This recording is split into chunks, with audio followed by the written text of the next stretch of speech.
Meron nga akong kasabihan na a goal without a plan is just a dream. Ang number one requirement, kailangan meron kang goal at meron kang pangarap.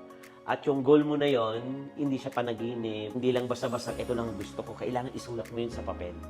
Sulat mo yun sa papel, kailangan sa isip at puso mo, yung goal mo na yun, ay kailangan malinaw sa'yo. Kung wala kang plano para mangyari yung goal mo, para ka lang nananaginip, eh kahit sino naman pwedeng managinip di ba? So, kailangan mong magplano, okay? Pero hindi all the time ay sasang-ayon ang pagkakataon sa plano mo. Di ba?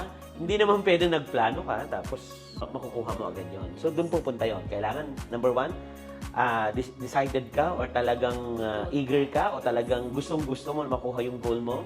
Number two, dapat meron kang plano. Okay. Then, siyempre, number three, kailangan meron kang strategy para maisakatuparan mo yung plano na yun. Tama, di ba? Yun.